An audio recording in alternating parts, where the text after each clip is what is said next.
Daniel Brooks stood alone on the central platform of the Galactic Council chamber. The dome stretched above him like a captured piece of space itself, filled with floating pods that held representatives from 47 different species. He had been Earth's ambassador for 3 years now, and he thought he understood how the galaxy worked. Today would prove him wrong. Sat at her station behind Daniel, her fingers moving across holographic displays. She was his aide and intelligence officer, and right now she was preparing to show the Council something that would change everything. Her hands shook slightly as she loaded the files. She had watched the footage a dozen times already, and it never got easier. The chamber buzzed with the usual sounds of galactic politics. Species traded favors and made deals in 100 different languages. Most of them barely noticed Daniel standing there. Earth was new to the Council, barely 70 years into space travel. The older species treated humans like children who had just learned to walk. High Arbiter floated at the center of the Council rings. There was a being of pure energy, contained in a crystalline shell that glowed with soft blue light, had lived for 3,000 years and governed the Council for the last 500. To the Arbiter, humanity was just another young species that would learn its place in time. Ambassador Brooks' voice echoed through the chamber like wind chimes. "You have requested this emergency session. State your purpose." Daniel took a breath. 3 days ago, the Empire attacked the human colony on 442b. 30,000 people lived on that world. They were farmers, teachers, families. They had no military presence beyond basic security. A ripple of mild interest moved through the Council. The representative commander sat in his pod with arms crossed. The reptilian warrior was twice the size of a human, covered in dark scales and battle scars. He looked bored. "They claim the world as part of their expansion zone," said. "This is a territorial dispute, not a matter for Council intervention." "It is not a dispute," Daniel's voice grew harder. "It is a massacre. Show them." The holographic projectors activated. The Council chamber filled with images from 442b. Warships hung in orbit above peaceful farmland. Then the bombardment began. Bright lances of energy struck the ground, turning fields into craters. Buildings exploded. People ran in every direction, but there was nowhere to go. The footage switched to ground level. Soldiers moved through the streets of New Portland, the colony's main settlement. They were methodical and efficient. Every human they found was either killed or dragged to transport ships. The soldiers did not discriminate. Men, women, elderly, children. It made no difference. One image froze on the main display. A young girl, maybe 7 years old, reached for her mother. A soldier stood between them. The image captured the moment before the soldier fired. Had found that image in the recovered data files. She would see it in her nightmares for the rest of her life. The Council chamber fell silent. Even species that had seen war before seemed disturbed. This was not combat, this was extermination. 8,000 civilians dead, Daniel said quietly. 22,000 taken as slaves. They destroyed every building, every farm, every trace that humans had ever lived on that world. They did this to make a point. Spoke for the first time. His voice was deep and rough like grinding stones. The humans should not have settled in space. They were warned. They ignored the warning. Actions have consequences. That world was not space, said, unable to stay silent.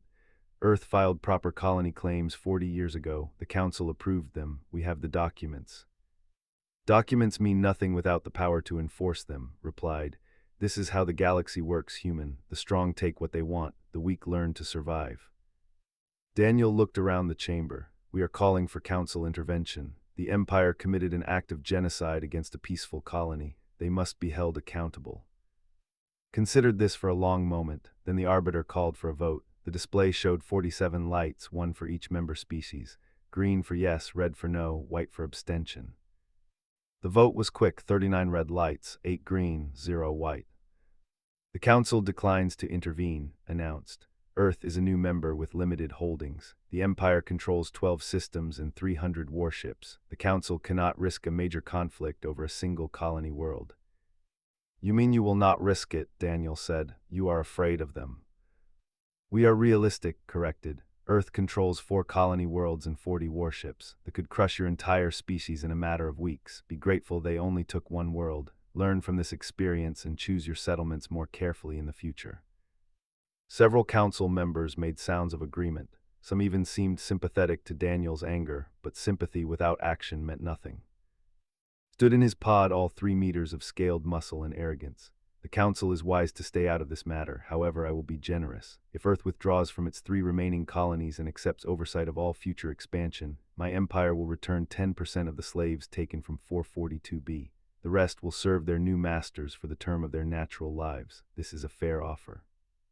Fair's voice was barely a whisper, but it carried through the chamber's acoustics. You murdered children and you call your offer fair. Shrugged, I call it reality. Your species is weak. You have no allies. You have no power. You should thank me for this mercy before I change my mind. Daniel stood very still, knew that look. She had seen it once before when they watched the first batch of footage from 442b. His hands were clenched at his sides, his jaw was tight, but his voice when he spoke was perfectly calm. High Arbiter, I hereby announce Earth's immediate withdrawal from the Galactic Council. The chamber erupted in surprised sounds from a dozen different species. Its glow brightened with what might have been confusion. Ambassador Brooks, that is an emotional response to a difficult situation, said, perhaps you should consult with your government before making such a decision. I have made my decision, Daniel replied. Earth will no longer participate in a council that allows genocide to go unpunished. We withdraw our representatives and our cooperation effective immediately. Laughed, it was an ugly sound. And what will you do, little human? Cry to your hide behind your tiny fleet. The Empire owns that colony now. In fact, I think we will take your other 3 colonies as well. Consider it payment for wasting my time with this pathetic display. Daniel turned to face the commander directly. When he spoke, his voice carried to every corner of the chamber. Commander, on behalf of Earth and all humanity, I formally declare a state of war between our species and the Empire. You have 72 hours to return every human survivor from 442b and surrender your military leadership for trial. If you refuse, Earth will destroy your empire completely. The chamber fell into absolute silence. Then the laughter began. Laughed so hard he had to brace himself against his pod. Other council members joined in, though some sounded more nervous than amused, even seemed to flicker with something that might have been humor. You declare war, said between laughs. You and what army, human? My empire has 300 warships. We have fought for 1,000 years. You have 40 ships and less than a century of space flight. You will be erased from existence before your pathetic declaration even reaches your 72 hours, Daniel repeated. After that, we will show you what humans do to those who murder our children. He turned and walked toward the exit, gathered her equipment and followed. Behind them, the laughter continued. Species that had ignored Earth for years now mocked humanity openly. The delegation was already planning victory celebrations. As they boarded, their shuttle finally spoke. Did Earth Command approve this? Daniel sealed the airlock and moved to the pilot's seat. No, I sent the declaration of war simultaneously to the Council and to Earth. By the time we get home, they will already know what I have done. They might arrest you for this, said quietly. They might, Daniel agreed. He pulled up the navigation computer and set course for Earth. But they will also see the footage. They will see what they did, and they will understand that some things cannot be forgiven or forgotten. Looked at the stars beyond the viewport. Somewhere out there, 22,000 human prisoners waited in slave camps. Somewhere out there, 8,000 graves marked a world that should have been a home. Do we have any chance of winning this war? She asked. Daniel was quiet for a long moment, then he smiled. It was not a happy smile. It was the smile of someone who knew a secret.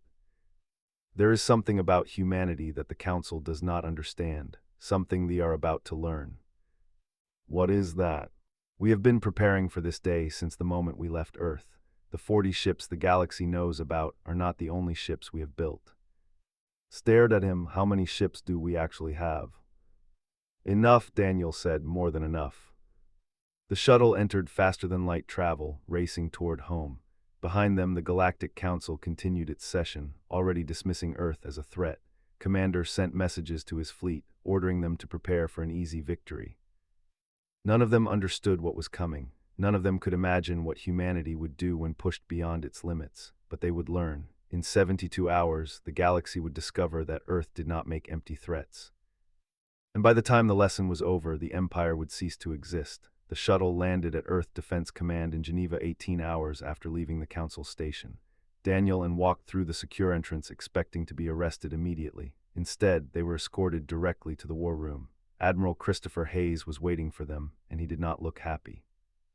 Ambassador Brooks, Hayes said through clenched teeth, You declared war on behalf of the entire human species without consulting me, the President, or anyone in Earth's military command structure. Would you care to explain why? Daniel met the Admiral's glare without flinching. I saw what that did to our people. I made a decision. If you want to arrest me, I understand, but the declaration stands. Hayes studied Daniel for a long moment. Then he turned to a large display screen on the wall. President Graham, he is here. The screen activated, showing President Graham in her office. She looked tired. The past 3 days had aged her visibly. Mr. Brooks, I have watched the footage from 442B 17 times. I have read every report. I have listened to my advisors argue about diplomatic options and economic sanctions, and then I watched your declaration of war. Daniel waited. This was the moment. Either Earth would support him, or they would throw him in prison and try to apologize to the Council. The Global Assembly met in emergency session 6 hours ago, Graham continued. The vote was not even close. Earth will honor your declaration. We are at war with the Empire. Let out a breath she had been holding. Daniel felt something loosen in his chest. They were not alone. However, Graham said, her tone sharpening, you put us in an impossible situation. The galaxy thinks we have 40 ships. They have 300. How exactly are we supposed to win this war? Admiral Hayes smiled. It was the first time Daniel had seen the man smile since they arrived. That is where things get interesting, Madam President. Director, would you care to explain? A side door opened, walked in carrying a data pad. The head of Earth Intelligence Division looked like someone's grandfather, gray-haired and friendly. He was also one of the most dangerous men in the solar system. For the past 20 years, began, Earth has been running what we call the shell game. We showed the galaxy exactly what they expected to see. 40 warships, modest colonies, a species learning its place. Meanwhile, we were building something else entirely. He activated a holographic display. Ship schematics filled the air, dozens of them, hundreds. Our actual fleet consists of 284 warships. We built them in secret shipyards in the belt, around Jupiter's moons, even in deep space construction facilities. The 40 ships the galaxy knows about are our public face. The rest have been waiting for the day we would need them. Daniel stared at the display. How did you keep this secret? Very carefully, replied. We learned early that the Council has spies everywhere, so we fed them information. We showed them our public shipyards. We let them think they knew everything about human capabilities. And while they were watching the front door, we built an entire fleet out the back. President Graham leaned forward on the screen. Admiral Hayes, what are our chances? Hayes pulled up tactical data. They have numbers and experience, 300 ships, 1,000 years of warfare, but they fight using the same tactics they have always used, standard formations, predictable strategies. They assume their technology and experience make them superior. And we have advantages they do not know about, added. Our ships are faster, our weapons hit harder, and we have been studying combat tactics for years, analyzing every engagement we could find in the historical databases. Looked at the ship designs. These vessels are more advanced than anything the Council has seen from us. Correct, Hayes said. We saved our best technology for the hidden fleet. Rail guns that fire projectiles at 15% light speed. Fusion torpedoes that burn at stellar core temperatures. Electronic warfare systems that can crack encryption in seconds. The public fleet uses good technology. The hidden fleet uses our best. Daniel felt a strange mixture of relief and worry. You were planning for war all along. We were planning to survive, corrected. When Earth joined the galactic community, we saw how things worked. The strong take what they want, the weak get crushed. We decided that humanity would never be weak, but we also decided to keep that strength hidden until we needed it. And now we need it, Graham said. Admiral Hayes, how do we proceed? Hayes pulled up a star chart. They have a forward operating base in the Arcturus sector, 20 ships, standard garrison. We hit them first, hit them hard. If we can destroy that base before they realize we are a real threat, it gives us a strategic advantage. It also sends a message, said quietly, that we are serious. More than serious, Hayes replied. We show them that declaring war on humanity was the worst mistake the Empire ever made. The planning session continued for hours. Ship assignments, attack vectors, timing. Daniel watched as Earth's military machine prepared for total war. It was impressive and terrifying at the same time. Finally, Graham spoke again. One more thing, Commander has been broadcasting messages. He is claiming that Earth will surrender within days. He is already planning victory parades. Let him plan, Hayes said. Captain Blake and her battle group will show him exactly how wrong he is. Far above Earth in orbital Dock 7, Captain Jennifer Blake stood on the bridge of the EDF Valiant. The ship was beautiful and deadly, a perfect combination of human engineering and military necessity. It was also brand new. The Valiant had been completed only 3 months ago, one of the first vessels of the Hidden Fleet to be fully operational. Captain, all systems are green, her executive officer reported. We are ready to depart on your order. Blake looked at the crew stations around her. 42 people would take this ship into battle. Some of them would not come home. That was the weight of command, knowing that your decisions would determine who lived and who died. Send a message to the fleet, she said. All ships prepare for departure. We leave for Arcturus in 2 hours. Lieutenant Brandon Cole sat in his fighter in the Valiant's hangar bay. Around him, 59 other pilots ran pre-flight checks on their craft. The fighters were small and fast, designed to exploit a weakness in ship design. The massive warships had limited point defense capabilities. They were built to fight other capital ships, not swarms of small attack craft. Brandon's hands moved through the checklist automatically. He had flown this fighter 100 times in training exercises, but this would be his first real combat mission, his first time firing weapons with the intent to kill. He thought about his daughter Emma. She was 8 years old, living with her mother in Seattle. Brandon had joined the military 2 years ago, wanting to protect his little girl's future. He had not expected to actually go to war. His communicator chirped. A message from Emma appeared on his personal screen. She had sent him a drawing of a spaceship with hearts around it. The text read, "Come home safe, Daddy, I love you." Brandon saved the message and closed his eyes for a moment. When he opened them again, his resolve was steel. They had murdered children on 442B. They had torn families apart. He would make sure they never did it again. On the Eve Prime, General received reports of unusual human activity. Earth's known fleet was mobilizing. Ships were leaving their home system in large numbers. The General dismissed it as panic. The humans were probably evacuating their colonies, running before the inevitable attack. How many ships are they moving? He asked his intelligence officer. Sensors detect 43 vessels, General, most of their public fleet. Nodded, exactly what he expected. Assign 20 ships to the Arcturus garrison. If the humans are foolish enough to attack there, we will destroy them and end this farce quickly. Only 20 ships, General, if they bring their entire fleet. They will still be outnumbered and outmatched, interrupted. 20 warships are more than enough to handle 40 human vessels, and it will be good for morale to give our younger crews some combat experience against a weak enemy. The intelligence officer saluted and left to carry out the orders, turned to his displays, already planning the victory announcement he would make. The humans had insulted the Empire. They would pay for that insult with their colonies, their fleet, and their pride. He did not know that Earth's sensors were far more advanced than intelligence believed. He did not know that human ships could hide their signatures using stealth technology that had not developed. He did not know that the 43 ships he detected were less than 1/5 of humanity's actual strength. He would learn all of these things soon, but by then it would be too late.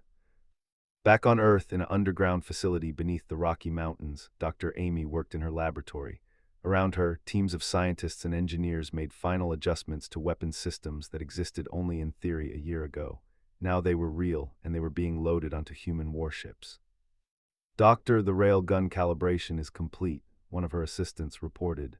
"Tests show 98% accuracy at maximum range." Amy nodded. "Good. What about the fusion torpedoes?" "Containment fields are stable. The magnetic bottles will hold until impact, then release the full stellar burn effect." "And the electronic warfare package?" "Beyond our projections, we can break encryption in 3.2 seconds. We can insert false data into their targeting systems. We can even take control of their communications if we get close enough." Amy allowed herself a small smile. When Earth joined the galactic community, they had been given access to basic alien technology. Everyone assumed humanity would spend centuries learning to use it properly. Instead, Earth's scientists had torn it apart, understood it, and improved on it in less than 2 decades. The thought they were fighting primitives. They were about to discover that human creativity and innovation were weapons more dangerous than any gun. Admiral Hayes stood in Earth Defense Command, watching as ship after ship reported ready status. The Hidden Fleet was coming out of the shadows. In shipyards across the solar system, vessels that the galaxy did not know existed prepared for war. "Sir, Captain Blake reports that her battle group is ready to enter faster than light travel," a communications officer announced. Hayes nodded. Tell her she has authorization to engage at will. Her objective is the destruction of the Arcturus base and all forces stationed there. No survivors unless they surrender immediately. Understood, sir. Hayes turned to, once this starts, there is no going back. The galaxy will know we have been hiding our true strength. Let them know, replied. Better they learn while we are winning. Fear is a powerful diplomatic tool. On the council station, Ambassador of the Confederacy sat in her private quarters, reviewing intelligence reports. They had fought humanity 15 years ago in a brief border conflict, 3 cruisers against 6 human frigates. The engagement ended in a stalemate, but had read the tactical reports. The human ships were outnumbered, and yet they fought with a ferocity and cleverness that shocked commanders. Now Earth had declared war on the Empire. Most of the council thought humanity was committing suicide, was not so sure. She pulled up Earth's known capabilities: 40 ships, 4 colonies, 70 years of space travel. On paper, they stood no chance, but remembered something her mentor had told her years ago: humans were survivors from a death world. They evolved fighting for every scrap of food, every drop of water. They reached the top of their planet's food chain through intelligence and determination, not natural weapons. What would a species like that build when given access to galactic technology? What would they create when given 70 years to prepare? Send a private message to her government. The Confederacy should observe this war very carefully. The outcome might surprise everyone. High Arbiter reviewed reports from the Empire. Commander had returned home to a hero's welcome. The Council's decision not to intervene was being celebrated as wisdom. Earth's declaration of war was being mocked across a dozen worlds. Was not so certain. Something about Ambassador Brooks' confidence bothered the Arbiter. The human had not seemed desperate or emotional. He had seemed completely sure of himself. But what could humanity possibly have that would threaten the Empire? The Council's intelligence was thorough. Earth had 40 ships, and even those were based on older designs shared by Council members. There was no hidden fleet, no secret weapons, no possibility of victory. Still could not shake a feeling of unease. Humans were unpredictable. They had only been in space for 70 years, but they had accomplished more in that time than many species did in 3 centuries. They adapted quickly. They learned from every encounter. They never stopped pushing forward. Perhaps the Council should have intervened after all. Perhaps they should have prevented this war before it started. But the decision was made, and the consequences would unfold according to their natural course. Only hope those consequences would not destabilize the entire galactic order. In the cold darkness between stars, the Earth battle group dropped out of faster-than-light travel at the edge of the Arcturus system. 147 ships, not 40. Captain Blake sat in her command chair, watching as sensors painted a picture of positions. Confirmed, Captain, her sensor officer reported. 20 warships in defensive formation around the Arcturus base. They have detected our arrival. Good, Blake said calmly. Send them a message. Tell them to power down their weapons and prepare to be boarded. They have 60 seconds to comply. The message was sent. The response came back 30 seconds later. Commander's voice, full of contempt and amusement, echoed through the bridge. Foolish humans, you bring your entire fleet to die at Arcturus. Very well, we accept your surrender. Power down your weapons and we will only enslave half your crews. The rest will be executed quickly. Blake's expression did not change. Tactical, target their command ship. All weapons ready. All weapons ready, Captain. Then let us teach them what it means to murder human children. All ships attack pattern Delta, fire at will. The battle for Arcturus began, and with it, the galaxy's understanding of humanity changed forever. They expected a conventional fight. Their 20 warships moved into a battle formation they had used for centuries, a defensive sphere that concentrated their firepower while protecting their flanks. It had worked against dozens of species over 1,000 years of warfare. They saw no reason why it would not work against humanity. Then the human fleet did something unexpected. The 147 ships split apart into 17 separate groups, each moving in a different direction at speeds that seemed impossible. The sensors showed human vessels accelerating at rates that should crush any crew inside. Commander, the human ships are moving at 12 gravities, a sensor officer reported to. That acceleration should kill their crews. Frowned, perhaps they are unmanned. It does not matter, they will still die. All ships maintain formation and prepare to fire when they enter range. But the human ships were already in range. They just did not know it yet. Captain Blake watched her tactical display as the 17 attack groups took their positions. Each group had a specific target, a specific role. This was not a desperate charge. It was a carefully planned assault that Earth's military had practiced 100 times in simulations. "All groups report ready, Captain," her communications officer said. Blake took a breath. She thought about the children who died on 442B. She thought about the families torn apart. She thought about Commander's laughter in the council chamber. "All ships," she said quietly, "fire."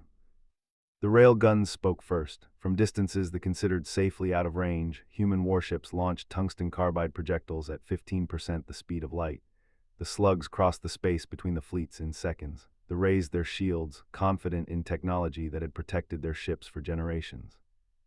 The slugs punched through the shields like they were not there. Each projectile carried kinetic energy equivalent to a small nuclear weapon. When they struck hulls, the metal did not just dent or crack, it vaporized. Entire sections of ships simply ceased to exist. The first cruiser broke apart before its crew understood what happened. The ship's reactor lost containment, adding a secondary explosion that consumed 2 nearby vessels in the fireball. "What was that?" shouted. "How did their weapons penetrate our shields?" His tactical officer stared at the displays in horror. "Commander, those were solid projectiles moving at extreme velocity. Our shields are designed to stop energy weapons and slow-moving objects. These projectiles have so much kinetic energy that the shields cannot disperse it." "Then adjust shield frequencies." "It will not help, Commander. This is not an energy weapon. This is basic physics, mass times velocity. We have no defense against weapons like this." Before it could respond, the human fusion torpedoes arrived. These were not the nuclear weapons most species used. Human scientists had learned to contain and direct stellar fusion reactions, creating weapons that did not explode so much as burn. When the torpedoes struck hulls, they released temperatures found at the core of stars. Metal vaporized, atmosphere ignited. Crew members died before they could even scream. Entire decks were consumed in seconds. A destroyer tried to flee. It turned away from the battle and began accelerating toward the edge of the system where it could jump to faster-than-light speed. 3 human frigates pursued. The ship was fast, but the human vessels were faster. They closed the distance in minutes. The destroyer's captain sent a surrender signal. The human response was a barrage of missiles that crippled the ship's engines. The vessel drifted helplessly, its crew alive but trapped. Lieutenant Brandon Cole launched from the Valiant in his fighter, part of a squadron of 60 craft. They had never developed fighter tactics because they considered small craft inefficient in space warfare. They were about to learn why that was a mistake. Brandon's fighter was small, fast, and carried weapons that could damage capital ships. His squadron dove toward a battleship that was trying to coordinate the defense. The massive warship's point defense guns opened fire, but they were designed to stop missiles and debris, not agile fighters piloted by humans who had trained for this moment. "Break formation," Brandon's squadron leader commanded. "Attack pattern beta, target their sensor arrays and weapons batteries." The fighters scattered, each pilot choosing their own approach vector. Brandon dove under the battleship's hull, his targeting computer locking onto the sensor clusters that dotted the ship's surface. His fingers squeezed the trigger. Missiles streaked away, each one guided by sophisticated electronics that could adjust course faster than any point defense system could track. The missiles struck home. Sensor arrays exploded in silent fireballs. The battleship started going blind, unable to accurately target the swarm of fighters attacking from all directions. Brandon's wingman, Lieutenant Park, made her attack run on the battleship's primary weapons battery. Her fighter was hit by defensive fire, losing its right engine. She could have retreated, let the damage control systems compensate for the loss. Instead, she adjusted her course and flew directly into the weapon battery's barrel. Her fighter's reactor went critical a fraction of a second before impact. The explosion destroyed the entire battery and triggered a chain reaction through the battleship's internal power grid. Lights flickered, systems failed, the massive ship went dark. Brandon screamed into his communicator. There was no response. There would never be a response. He banked his fighter around and fired everything he had at the crippled battleship. His squadron followed his lead. In 30 seconds, the vessel transformed from a proud warship into a drifting wreck. Back on the Valiant's bridge, Captain Blake watched the battle unfold. 90 minutes had passed since the first shot. 15 vessels were destroyed or disabled. 3 had transmitted surrender signals and were under guard by human ships. The remaining 2, including his flagship, were attempting to reach faster-than-light distance. "Pursuit group, intercept those vessels," Blake ordered. "They do not get to run from this." The Valiant and 6 other human destroyers broke formation and chased the fleeing. The human ships were faster. They closed the distance in minutes, cutting off the escape route. Its flagship, the Dominance, tried to fight. Its remaining weapons fired desperately at the pursuing human ships. The Valiant's shields absorbed the hits easily. Human shield technology, it turned out, was far more advanced than what the galaxy had seen. "Captain, we are receiving a transmission from the flagship," the communications officer reported. "Put it through." His face appeared on the main screen. The proud warrior looked nothing like the confident commander who had mocked humanity in the council chamber. His scales were pale with shock. His eyes showed fear. "I surrender," he said simply. "I will order my forces to stand down. I will release all human prisoners from 442B. I will submit to whatever terms you demand. Just please stop this slaughter."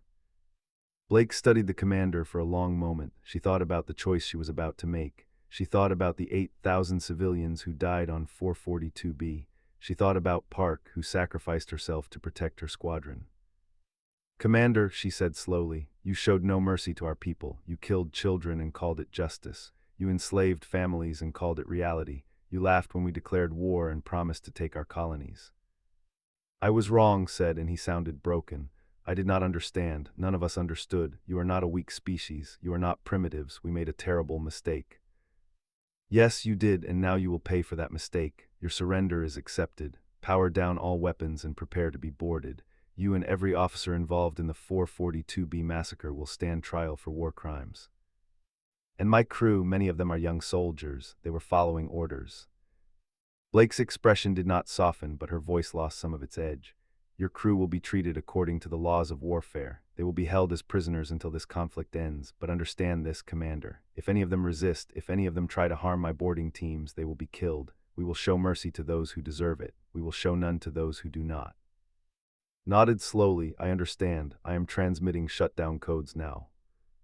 The Dominance's weapons powered down. Its engines went quiet. The one-Sprout flagship drifted in space, defeated and broken. Human Marines prepared to board and take control. Blake opened a fleet-wide channel. "All ships, battle status report."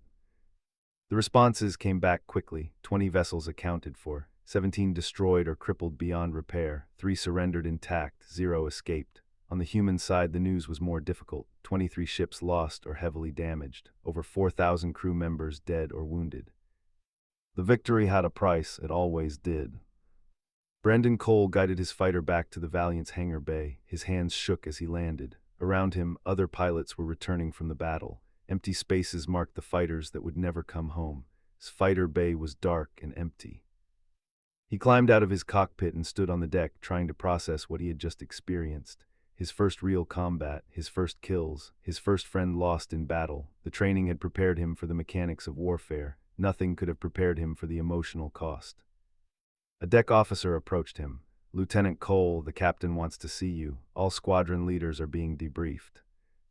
Brandon nodded and headed for the command deck. He passed other crew members in the corridors. Some were celebrating the victory. Others were crying for lost friends. War was like that. Triumph and tragedy mixed together until you could not tell one from the other. On the bridge, Blake was coordinating the post-battle operations. Rescue teams were searching for survivors in damaged ships. Engineers were assessing what could be salvaged. Medical teams were overwhelmed with wounded. "Captain, we have control of the Arcturus base," a Marine officer reported. "Light resistance. Most personnel surrendered immediately. We have found records of their fleet deployments and strategic plans." "Good. Transfer all data to intelligence. They need to analyze it immediately." Who had transferred to Blake's ship before the battle was already examining the captured data. "Captain, this is everything. Fleet positions, communication codes, supply routes. With this information, we can predict their entire strategic response." Blake nodded. "Send it all back to Earth Command. Admiral Hayes will want this information for planning the next phase." "There is something else," said quietly. "Records of prisoners taken from 442B. Names, locations, conditions. 22,000 survivors. They are being held in labor camps across 6 different worlds." Blake felt a weight settle in her chest. 22,000 people waiting for rescue. People who had spent days thinking they would never see home again.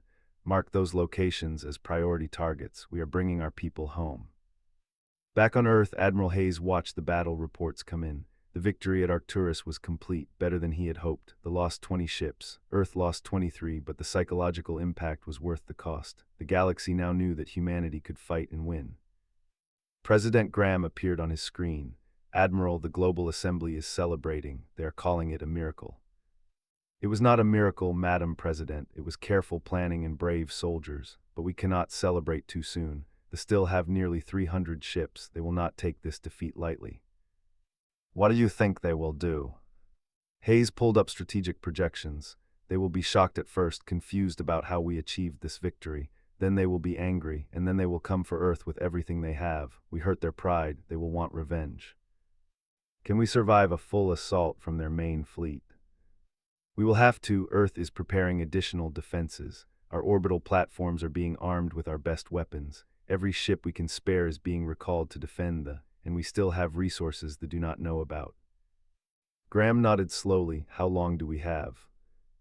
Intelligence estimates 5 to 7 days before they can assemble their fleet and reach Earth. We use that time to prepare, and we make sure that when they arrive, they find a defense they cannot break. On the Galactic Council station, the news of the Arcturus battle spread like fire. Species that had mocked Earth's declaration of war now scrambled to understand what happened. How did humanity hide such capabilities? How did they defeat a force so decisively? Ambassador sat in an emergency council session, watching as delegates argued and accused. Some blamed human deception. Others blamed council intelligence failures. A few suggested that perhaps Earth deserved more respect than they had been given. High Arbiter called for order. The question before us is simple. Do we intervene in this conflict, or do we allow it to continue? We should have intervened before it started, said quietly. Perhaps then 8,000 humans would still be alive. Several delegates made sounds of agreement. Others remained silent, clearly uncomfortable with the direction the conversation was taking. His glow dimmed slightly. Ambassador Brooks was correct. We allowed genocide because we feared the strong and dismissed the weak. Now the weak have proven they are not weak at all, and we must face the consequences of our choice. What consequences? Another delegate asked. The humans won one battle that will crush them when they respond with their full force. Perhaps, said, or perhaps humanity has more surprises waiting. Either way, the Council's decision not to prevent the massacre on 442b will be remembered, and it will affect how species view our authority for generations to come. Commander sat in a holding cell aboard the Valiant, watching through a small window as human ships moved around the captured Arcturus base. He had commanded forces for 30 years. He had fought in 17 battles and won them all. He had believed the Empire was invincible. Now he understood the truth. The Empire was powerful but not invincible, and they had made an enemy that would not stop until justice was served. A human guard approached his cell. The captain wants to see you. Stood and followed the guard to a small conference room. Blake was waiting, along with and 2 armed Marines. Sit, Blake commanded. Sat. You ordered the attack on 442b, Blake said. It was not a question. I did. I was following strategic orders from the High Command, but the execution was mine. I take full responsibility. Good, then you will stand trial for war crimes. You will answer for every civilian you killed, every family you destroyed. Nodded. I accept this, but I want you to understand something. What I did on 442b, it is what we have always done. For 1,000 years, the Empire has conquered and enslaved. It is our way. It is how we survive. Then your way ends here, Blake said coldly. You wanted to teach humanity a lesson about galactic reality. Instead, we're teaching you one. Children are not targets, civilians are not tools, and species that commit genocide will be held accountable. She stood to leave. At the door, she paused. One more thing, Commander. Your Empire is about to learn what happens when you push humans too far. When they come for Earth, we will be waiting. And when this war is over, the Empire will be nothing but a memory. Watched her leave. He believed every word she said. Humanity had been hiding their strength. They had been planning for war while playing the role of peaceful newcomers. The Empire walked into a trap, and now they would pay the price. He only hoped his people would learn the lesson before they were destroyed completely. But knowing the Empire's pride, knowing their refusal to accept defeat, he feared they would fight to the very end. And humanity, he now understood, would be happy to oblige them. The news reached Prime 3 hours after the battle at Arcturus ended. Generals stood in the war room, watching the fragmentary transmissions that came through before communications were lost. 20 warships, all destroyed or captured. Commander taken prisoner. the Arcturus base under human control. Impossible, yet the evidence was there on the screens in front of him. "Get me Admiral immediately," he ordered. Arrived within minutes, the old admiral had commanded the fleet for 20 years before being promoted to strategic command. He had fought more battles than could count, and he had won them all. "You have seen the reports?" asked. "I have. The humans have capabilities we did not know about. Their weapons are more advanced than our intelligence indicated. Their tactics are sophisticated. This was not luck, this was careful planning." "How is this possible? They have only been in space for 70 years. "Studied the tactical data. Humans learn quickly, they adapt. They told us this 15 years ago after their border conflict, but we dismissed their warnings. That was our mistake." "What do you recommend?" "Caution, send reconnaissance. Learn more about human capabilities before we commit to a major assault. We cannot fight an enemy we do not understand."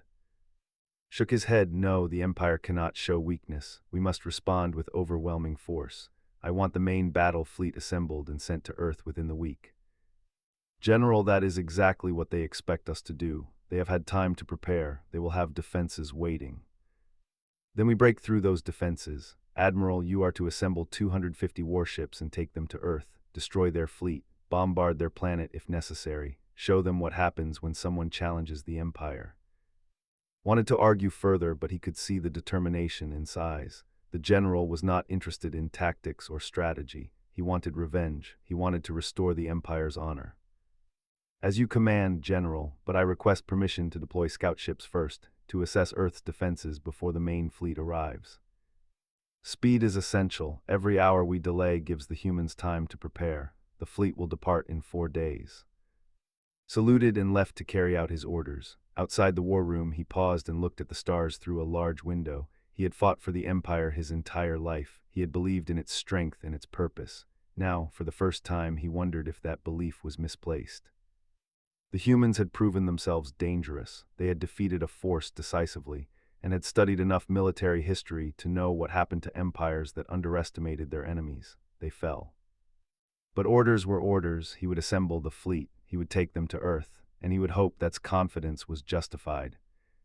On Earth, Director's intelligence networks detected the mobilization within hours. Hundreds of ships gathering at military stations across their empire. Supply convoys moving toward assembly points. It was the largest fleet deployment they had made in decades.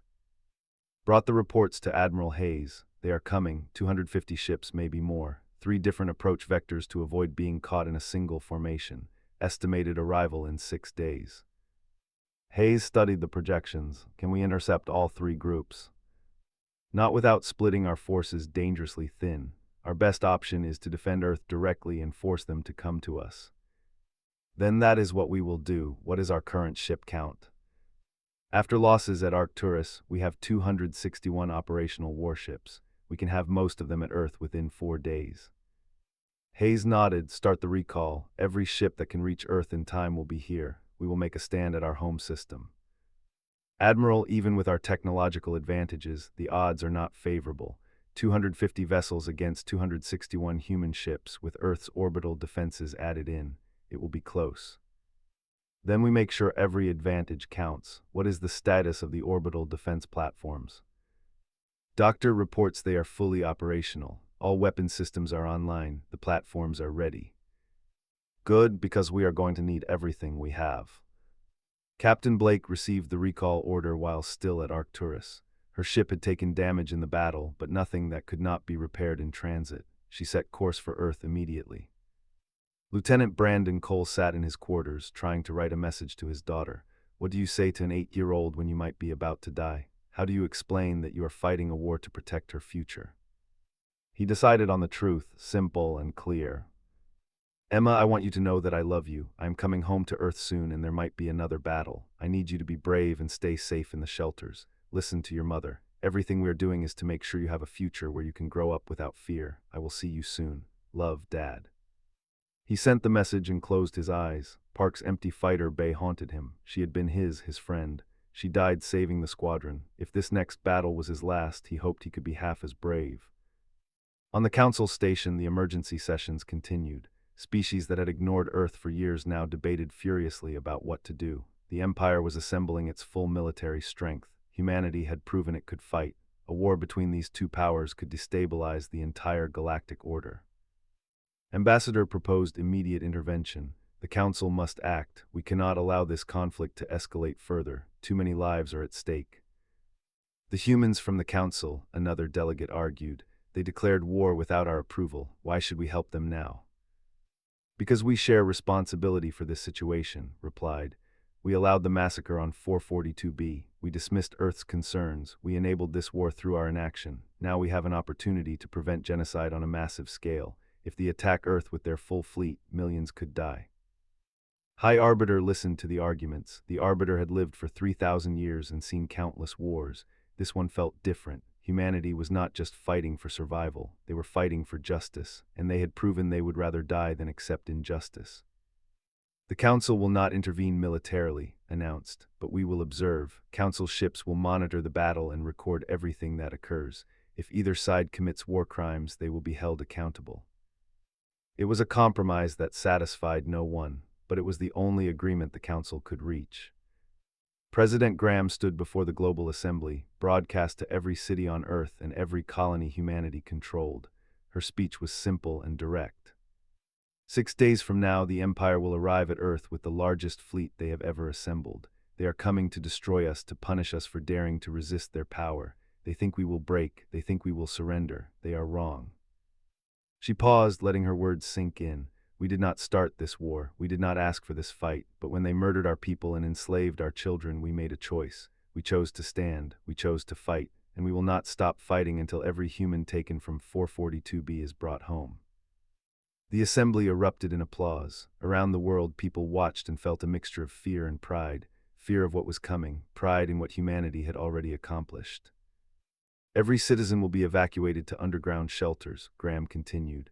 Our military is preparing Earth's defense. We have advantages they do not know about. We have weapons they cannot counter. But I will not lie to you. This battle will be difficult. We will take losses, but we will win. Because humanity has never backed down from a challenge, and we will not start now. Dr. Amy worked around the clock in her laboratory beneath the Rocky Mountains. The orbital defense platforms were her greatest achievement, and now they would be tested in actual combat. Each platform combined human innovation with technology adapted from every alien species Earth had encountered. The result was something the galaxy had never seen before. Doctor, the gravity well generators are online, her assistant reported. Once activated, they will prevent any faster-than-light jumps within the entire solar system. Good. What about the directed energy arrays? Charged and calibrated, each platform can fire continuously for 40 minutes before needing to cycle the reactors.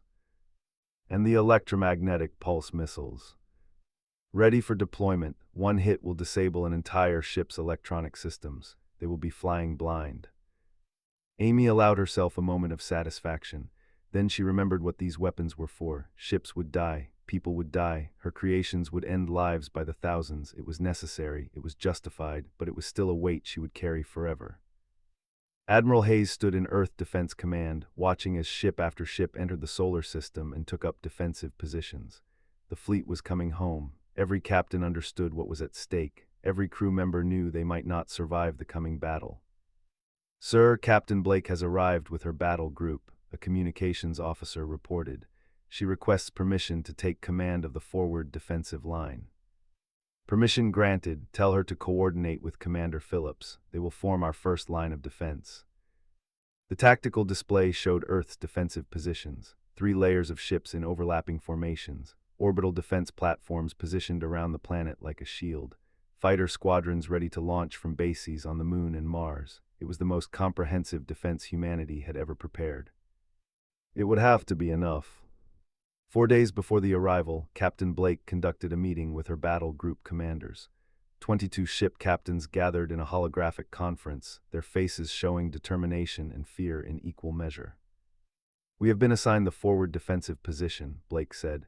When they arrive, we will be the first ships they encounter. Our job is to slow them down, disrupt their formations, and buy time for the main fleet to engage. That is a suicide mission, one captain said quietly. It might be, Blake agreed, but it is also the most important position in the battle. If we can break their initial attack momentum, we can turn the battle in our favor. If we fail, Earth's defenses will be overwhelmed. What are our orders if the situation becomes impossible? Another captain asked.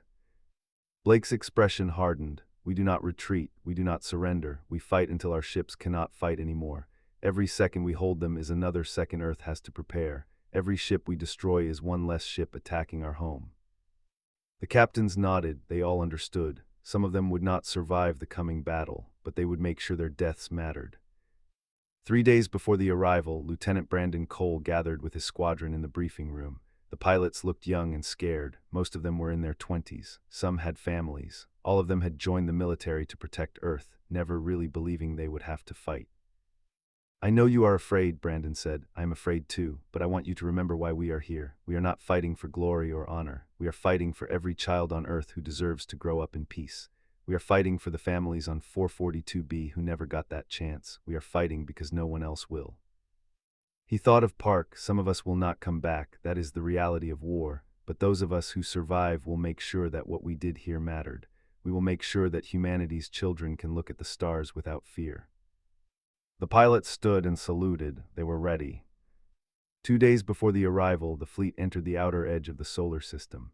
Admiral stood on the bridge of his flagship, the Emperor's Wrath, watching as his ships dropped out of faster-than-light travel. 250 vessels, the largest force the Empire had assembled in decades. Admiral, sensors are detecting human ships in defensive positions around the third planet, his tactical officer reported. Confirmed count is 261 vessels. Felt a chill run through him. 261. The humans were supposed to have 40 ships. Where did they get so many? Unknown, sir, but they are there, and they are ready for us. The Admiral studied the tactical display. The humans had positioned their forces in layers, each one supporting the others. It was a sophisticated defense. Whoever planned it understood military tactics. Send a message to Earth, commanded. Offer them one final chance to surrender. If they power down their weapons and submit to authority, we will spare their civilian population. The message was sent. The response came back in minutes. It was Admiral Hayes' voice, calm and certain. This is Admiral Christopher Hayes of Earth Defense Command. Your offer is rejected. If you want Earth, you will have to take it. And I promise you, the price will be higher than your empire can afford. Closed his eyes for a moment. He had hoped for wisdom. He had hoped humanity would see reason. But hope was a luxury in war. All ships, battle stations, prepare to engage. May the stars have mercy on us all. The fleet began its approach to Earth. 250 warships moving in 3 massive groups, confident in their numbers and experience.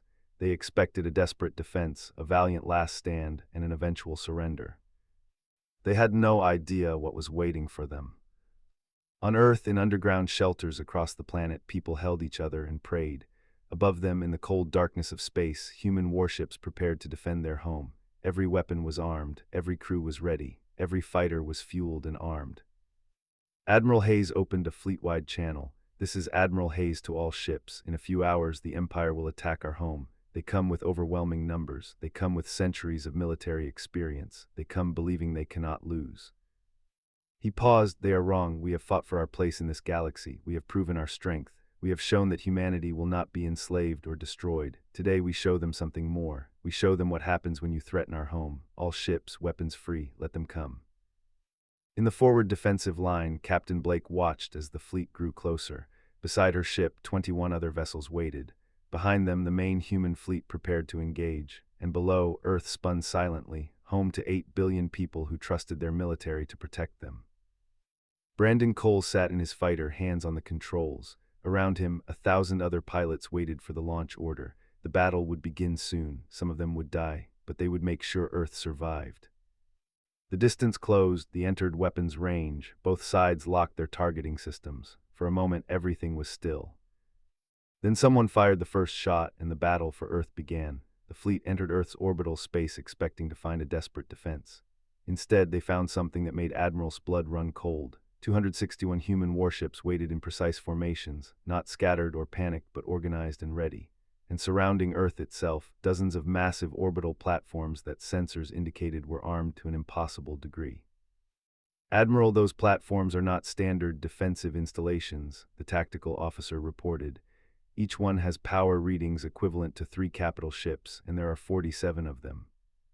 Did a quick calculation. The humans did not have 261 ships worth of firepower. They had closer to 400. The trap was perfect. All ships be ready for anything, he commanded. These humans are full of surprises. Captain Blake watched from the forward defensive line as the fleet divided into 3 attack groups. They were trying to surround Earth's defenses, to attack from multiple directions and overwhelm the human formations. It was a solid tactic. It would have worked against most species. All ships implement defense pattern Omega, she ordered. Let them think they are flanking us, then we show them what we really have. The human forward line appeared to shift, as if trying to cover all 3 approach vectors but spreading too thin. The accelerated, sensing weakness. They were moving exactly where Blake wanted them. Activate gravity well generators, she said calmly. Doctor's greatest weapons came online. Across Earth's orbital space, hidden generators powered up and created massive gravitational distortions. They suddenly found themselves trapped. Ships trying to maneuver at high speed were caught in gravity wells that should not exist. Formations broke apart as vessels struggled against forces that made no sense. What is happening? Demanded. Why cannot we maneuver freely? The humans have some kind of gravity manipulation technology, his science officer replied. They are creating artificial gravity wells throughout we are essentially fighting in a gravity storm. Before could respond, the orbital platforms opened fire, directed energy beams that made weapons look like toys lanced through space. The beams did not scatter or weaken over distance. They struck ships with surgical precision, cutting through hulls like knives through paper. A battleship exploded as a beam pierced its reactor core. Another ship lost its entire forward section, the metal glowing white-hot before vaporizing. The platforms fired continuously, coordinating their attacks through computer systems faster than any living mind. Return fire, shouted. All ships target those platforms.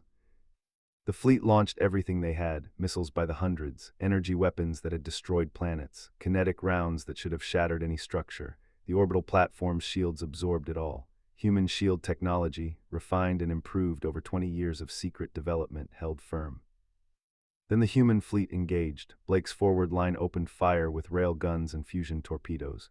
They had seen these weapons at Arcturus, but that did not make them any less devastating. Ships died in seconds. Crews that had served the Empire for years were gone in flashes of light and heat. Lieutenant Brandon Cole launched from his carrier with his squadron. 1,000 fighters swarmed into the battle, darting between capital ships with impossible agility. They tried to target them with point defense weapons, but human pilots flew like demons, using every bit of their training and reflexes. Brandon's squadron targeted a cruiser that was attempting to break through the forward line. His missiles struck the ship's engines, crippling its ability to maneuver. Other fighters followed up, hitting weapons batteries and sensor arrays. In 90 seconds, the cruiser was a helpless wreck. Form up on me, Brandon commanded his squadron. Next target is that destroyer at coordinates Delta 7. They dove toward the destroyer, but this time they were ready. Point defense fire filled space with deadly accuracy. 2 fighters exploded before they could reach attack range. Brandon saw the death markers on his display and felt his jaw tighten. Evasive pattern, Charlie, he ordered. Stay unpredictable. Do not give them easy targets. The squadron scattered and reformed, approaching from different angles. The destroyer could not track them all. Brandon's missiles found their mark, striking the ship's bridge. The destroyer went dark, its command crew dead. Admiral Hayes coordinated the defense from the EDF, deep in Earth's formation. He watched the tactical display like a chess master studying a board. Every piece mattered. Every move had consequences. Admiral, they are attempting to concentrate their fleet for a single breakthrough attack, his tactical officer reported. They are abandoning the 3-pronged approach. Exactly as predicted, Hayes said. Captain, take your battle group and hit their flank while they are reforming. Make them think twice about clustering together. 30 human ships broke formation and struck the fleet from an unexpected angle. The attack was vicious and precise. Ships died before they could react. By the time they turned to meet the threat, his group was already pulling back to safety. Watched his fleet being torn apart. 3 hours into the battle, he had lost 90 ships, 90 vessels that represented decades of construction and thousands of trained crew members. The human losses were lighter, maybe 30 ships destroyed or disabled. This was not just a defeat, it was a catastrophe. The humans were fighting with technology and tactics the Empire could not match. Every advantage the thought they had was meaningless against this defense. Admiral, we must withdraw, his second-in-command urged. If we stay here, the entire fleet will be destroyed. Wanted to argue, he wanted to say that the Empire never retreated, but he was also a realist. His orders were to destroy Earth. Instead, Earth was destroying him. All ships begin withdrawal to faster-than-light distance, he commanded. Fighting retreat pattern, cover each other. But then the trap closed completely. The gravity well generators increased their power. Suddenly, no ship could reach the speed necessary for faster-than-light travel. They were all trapped in Earth's solar system with no way to escape except through the human fleet. They planned this, said quietly. From the beginning, they planned to trap us here. Watched from this command deck as the fleet realized their situation. She felt no satisfaction in their desperation. War was ugly even when you were winning, but she also remembered the children of 442B. She remembered the massacre footage. Whatever happened to the now, they had brought it on themselves. Admiral, they are requesting negotiations, a communications officer reported. Hayes nodded, put them through. His face appeared on the main screen. The Admiral looked exhausted and defeated. Admiral Hayes, I am requesting a ceasefire. Continued fighting serves no purpose. My fleet cannot break through your defenses and you have us trapped. Let us negotiate terms. What terms did you offer the civilians on 442B? Hayes asked coldly. That was a mistake. I was not involved in that operation. I argued against the attack, but I was overruled. Not all supported what happened. But you brought your fleet here to destroy Earth anyway. I was following orders. Surely you understand the concept of military duty. Hayes was silent for a moment. I understand duty, Admiral. I also understand that following orders does not excuse war crimes. Your empire murdered 8,000 civilians and enslaved 22,000 more. You laughed at our declaration of war. You came to our home to finish what you started, and now you want mercy. I want to prevent further bloodshed, said. My crews are young soldiers doing their duty. They do not deserve to die for the Empire's mistakes. Blake's voice came over the command channel. Admiral Hayes, the forward line has them boxed in. We can destroy the remainder of the fleet within the hour. Hayes considered his options. He could order the total destruction of the fleet. It would send a message to the galaxy that humanity was not to be trifled with, but it would also cost lives, including human lives. Some ships would fight desperately in their final moments. More human crew members would die.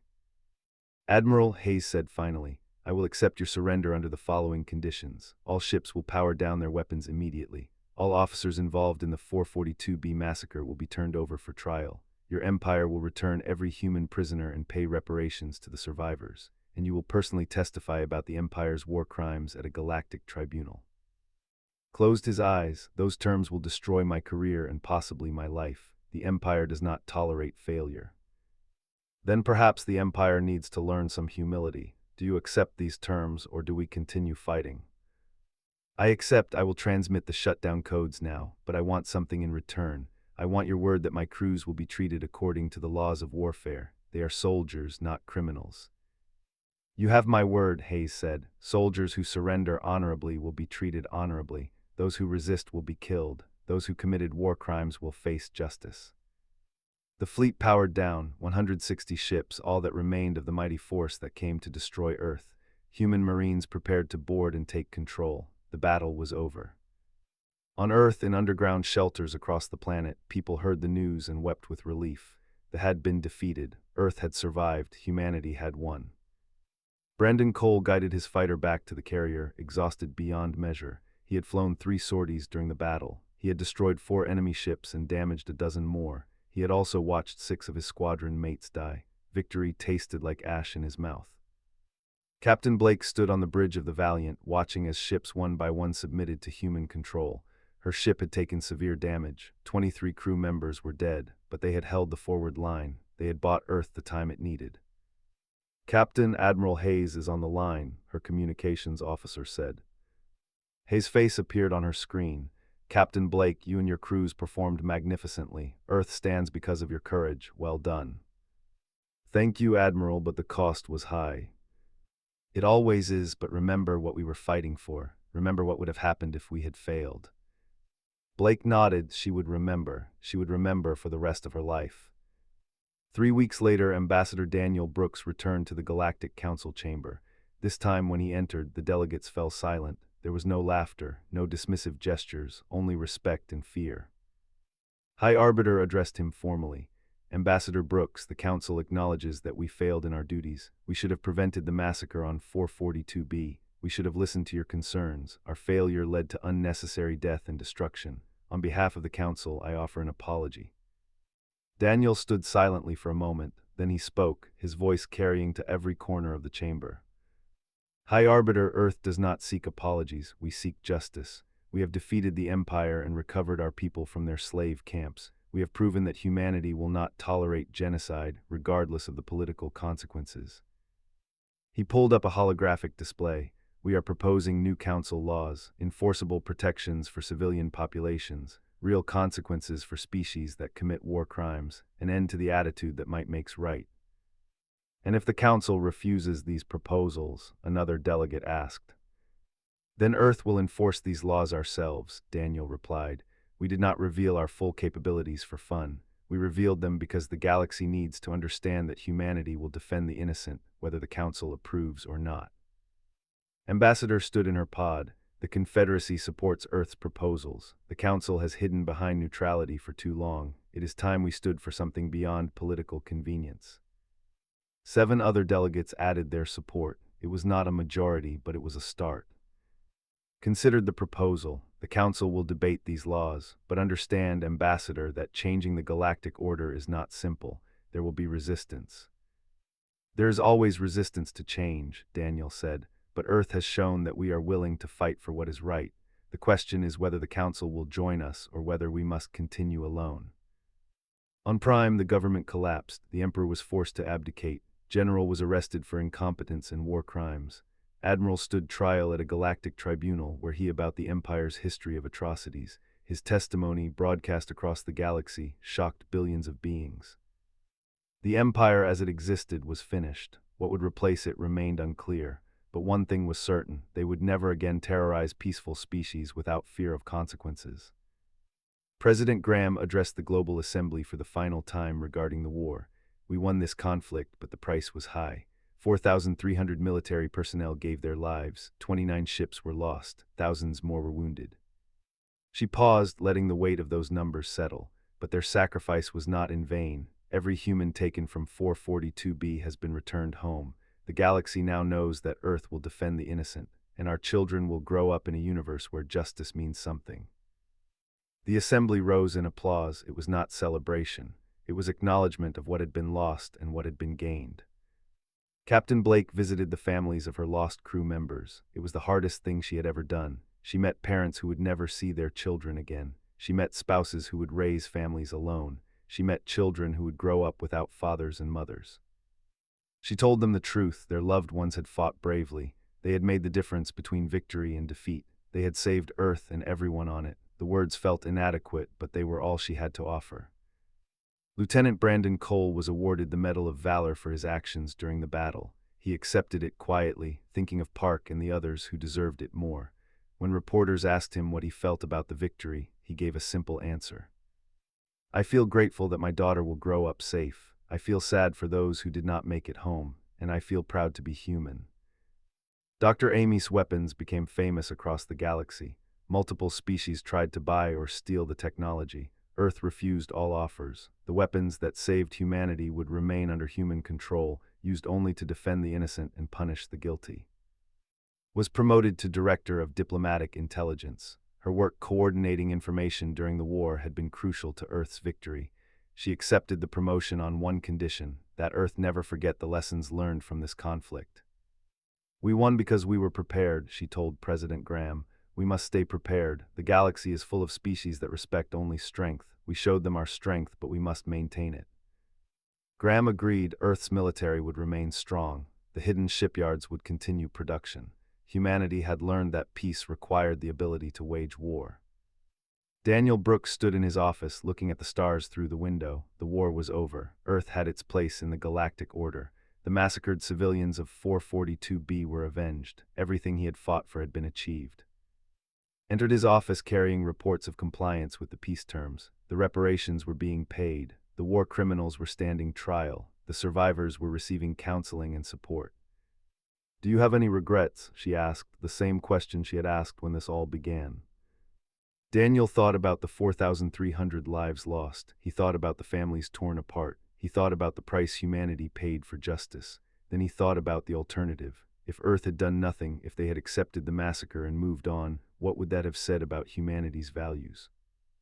I regret that it was necessary, he said finally. I regret every life lost, but I do not regret the choice we made. Some things are worth fighting for. Some injustices cannot be ignored. Nodded, the galaxy is changing because of what we did. Other species are standing up to their oppressors. The Council is debating real reforms. We started something bigger than just our war. Good, Daniel said, because if humanity has learned anything from this experience, it is that silence in the face of evil is complicity. We will never be silent again. Far above Earth, in the cold silence of space, memorial stations orbited as monuments to those who fell. Each station bore the names of the crew members who died defending humanity. Families visited to remember. Children learned about the sacrifice. And every member of Earth's military swore an oath to honor that sacrifice by defending the innocent, no matter the cost. The Empire was broken, Earth was safe, justice had been served, but humanity did not become complacent. They understood now that peace was not a gift, it was something you built and defended every single day. And if another species ever made the mistake of underestimating humanity, of thinking they could murder innocents without consequence, they would learn the same lesson they learned. Earth's patience was vast, Earth's mercy was real, but Earth's fury, when finally unleashed, was absolute. The galaxy would not forget that lesson for a very long time. Admiral Hayes retired 6 months after the war ended. His final speech to Earth Defense Command was brief and direct.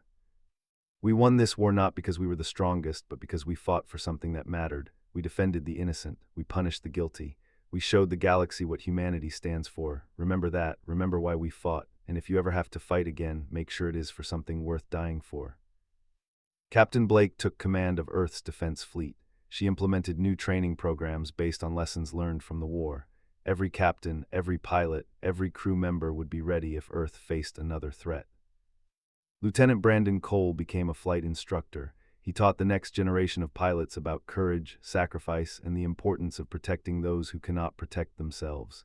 Every student heard Park's story. Her sacrifice became legendary.